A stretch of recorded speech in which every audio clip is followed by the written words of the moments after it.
పరిస్థితులు చూస్తే నిజంగా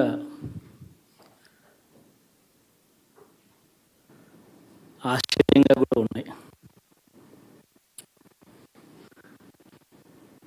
ఊహించను కూడా ఇలా జరుగుతుందని, ఇలా వస్తాయని కూడా. బట్ ఎస్,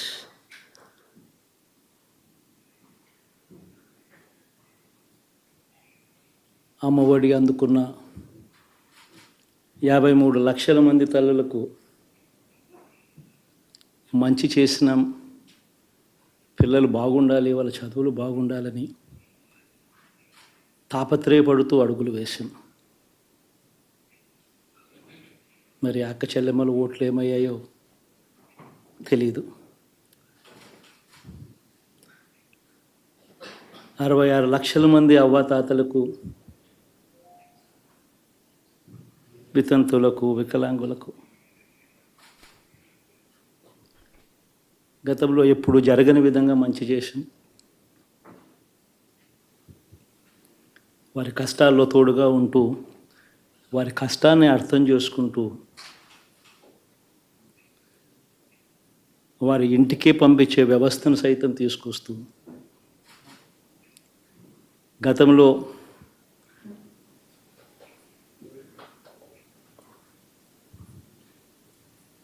మా ప్రభుత్వం అధికారంలోకి రాకమునుపు ఇస్తూ ఉన్న చాలని పెన్షన్ నుంచి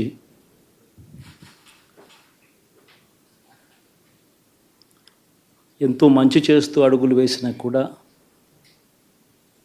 ఆ అవ్వాతాతలు చూపిన ఆప్యాయత ఏమైందో కూడా తెలియడం లేదు. దాదాపుగా 1,05,00,000 మందికి, పొదుపు సంఘాల అక్క చెల్లెమ్మలకు మంచి జరిగిస్తూ, వారి కష్టాలనే మా కష్టాలుగా భావిస్తూ, ఇచ్చిన ఏ మాట తప్పకుండా అన్ని రకాలుగా వాళ్ళకు అండగా ఉంటూ, ఆసరాతో తోడుగా ఉన్నాం, సున్నా వడ్డీతో సైతం అండగా ఉన్నాం, చేయూత సైతం తోడుగా ఉంటూ నిలిచాం. మరి ఆ 1,05,00,000 మంది అక్క చెల్లెమ్మల ప్రేమాభిమానాలు ఏమయ్యాయో తెలియవు. 26 లక్షల మంది చేయూతను అందుకుంటున్న అక్క చెల్లెమ్మలు, వారి ఆప్యాయత ఏమైందో తెలీదు.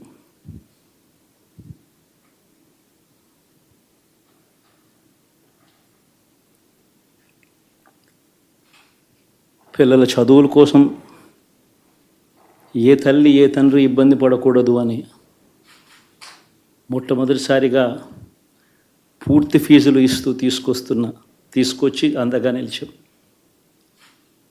చదువుల్లో ఎప్పుడూ చూడని మార్పులు తీసుకొచ్చాం.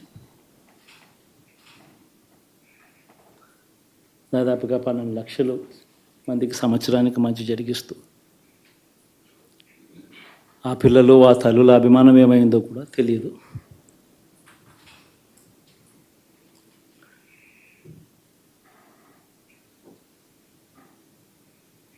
దాదాపుగా 54 లక్షల మంది రైతన్నలకు గతంలో ఎప్పుడూ చూడని విధంగా, జరగని విధంగా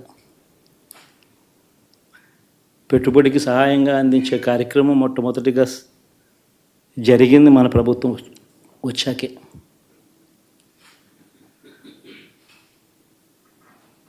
మరి అంతగా రైతన్నలకు తోడుగా ఉంటూ, రైతన్నలకు రైతు భరోసా ఇవ్వడం కానీ, సమయానికే వారికి ఇన్పుట్ సబ్సిడీ ఎప్పుడు జరగని విధంగా సీజన్ ముగిసేలోగానే ఇచ్చే కార్యక్రమం కానీ, ఉచిత ఇన్సూరెన్స్ కానీ, పగటిపూట 9 గంటలు ఇచ్చే కార్యక్రమం కానీ, ఉచిత విద్యుత్ ఇచ్చే కార్యక్రమం కానీ, మరి 1/2 కోటి మంది రైతన్నల ప్రేమ ఏమైందో తెలియదు.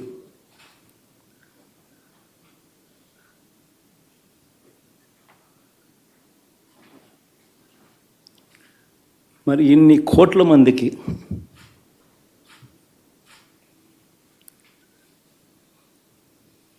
పేదవాడికి తోడుగా ఉంటూ ఆటో డ్రైవర్లు నడుపుకుంటా ఉన్న వాళ్ళు ఆటోలు తోలుకుంటూ టాక్సీలు తోలుకుంటూ ఇబ్బంది పడకూడదని వారికి అండగా ఉంటూ ఓ వాహనమిత్ర, నేతన్నలకు అండగా ఉంటూ ఓ నేతన్న నేస్తం, మత్స్యకారులకు తోడుగా ఉంటూ మత్స్యకార భరోసా, ఫుట్పాత్ మీద చిన్న చిన్న ఇడ్లీ షాపులు పెట్టుకొని నడుపుకుంటూ, చిన్న చిన్న బంకులు పెట్టుకొని నడుపుకుంటూ, చిన్న చిన్న వ్యాపారాలు చేసుకుంటా ఉన్న వీళ్లకు, నా అక్క చెల్లెమ్మలకు, నా అన్నదమ్మలకు మంచి జరగాలని ఆరాటపడుతూ వాళ్ళకు ఒక తోడు, నా రజకులకు, నా నాయి బ్రాహ్మణులకు, నా టైలర్లకు అని అండగా ఉంటూ వారికి ఒక చేదోడు. మరి ఇన్ని లక్షల మందికి ఇంత మంచి చేసి, ఇన్ని కోట్ల మందికి, లక్షలు కూడా కాదు, కోట్ల మందికి మంచి జరిగించి, ఎప్పుడు జరగని విధంగా మేనిఫెస్టో అంటే ఒక చెత్తబుట్టలో పడేసే డాక్యుమెంట్ కాదు. ఒక మేనిఫెస్టో అంటే ఒక బైబిల్ అని, ఒక ఖురాన్ అని, ఒక భగవద్గీత అని మొట్టమొదటి రోజు నుంచి కూడా భావిస్తూ ఏకంగా 99% వాగ్దానాలు అమలు చేసి అంతే చిత్తశుద్ధితో ఆ మేనిఫెస్టోను కూడా అక్క చెల్లెమ్మల ఇళ్ళకి తీసుకొని వెళ్ళి చూపించి మీరే టిక్కు పెట్టండి అనే నిబద్ధత గల ప్రభుత్వంగా పనిచేసాం. ఇప్పుడు జరగని విధంగా పిల్లల చదువులు, పేదరికం పోవాలి అని అంటే పిల్లల చదువులకు క్వాలిటీ ఎడ్యుకేషన్ అవసరం అని మొట్టమొదటిసారిగా ఇంగ్లీష్ మీడియంను వ్యతిరేకిస్తున్న వాళ్ళందరూ పెత్తందారులతో యుద్ధం చేసి సైతం పిల్లలకి ఇంగ్లీష్ మీడియం తీసుకొని రావడమే కాకుండా టోఫుల్, ఐబీ లాంటి కళలు కూడా కలం. ఆ పేద పిల్లలకు అండగా నిలబడాలని, తోడుగా ఉండాలని, వారి చరిత్రలు మార్చాలని, ఎప్పుడు చూడని విధంగా గ్రామ స్థాయిలోనే సచివాలయ వ్యవస్థ, వాలంటీర్ల వ్యవస్థ తీసుకొచ్చి ప్రతి ఇంటికి సేవలు అందించే కార్యక్రమం చేశాం. వివక్ష లేకుండా, కరప్షన్ లేకుండా దాదాపుగా 2,70,000 కోట్ల రూపాయల పైచిలకు ఇంటి వద్దకి అందించగలిగాం.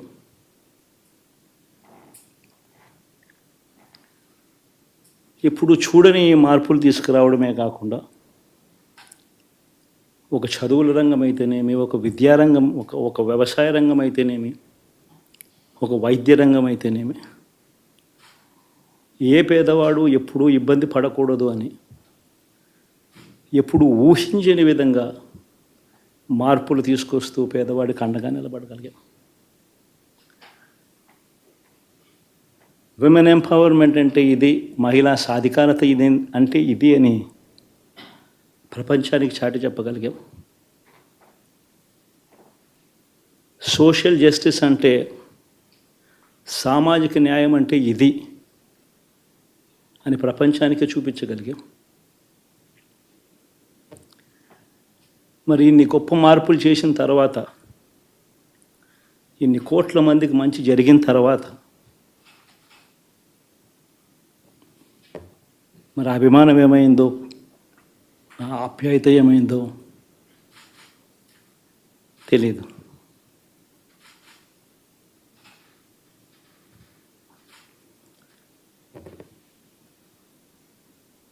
ఎవరో మోసం చేశారో, ఎవరో అన్యాయం చేశారు అని చెప్పి అనొచ్చు, కానీ ఆధారాలు లేవు.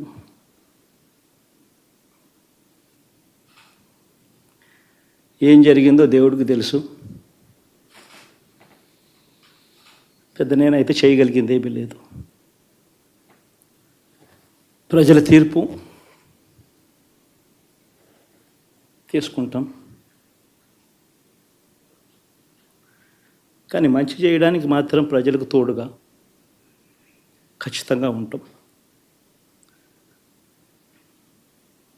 వాయిస్ ఆఫ్ ది వాయిస్లెస్ కింద ఈ పార్టీ తాను చేయాల్సిన పని తప్పకుండా చేస్తుంది. పేదవాడికి అండగా ఉండే కార్యక్రమంలో ఎప్పుడూ కూడా పేదవాడికి తోడుగా ఉంటూ గలం విప్పుతుంది, పేదవాడికి అండగా నిలుస్తుంది. పెద్ద పెద్ద వాళ్ళ కూటమి ఇది, ఢిల్లీలో సైతం శాసించే పరిస్థితులు ఉన్న కూటమి ఇది. ఆ కూటమిలో ఉన్న బీజేపీకి, ఆ కూటమిలో ఉన్న చంద్రబాబు గారికి, ఆ కూటమిలో ఉన్న పవన్ కళ్యాణ్ గారికి అందరికీ కూడా వాళ్ళ గొప్ప విజయానికి అభినందనలు.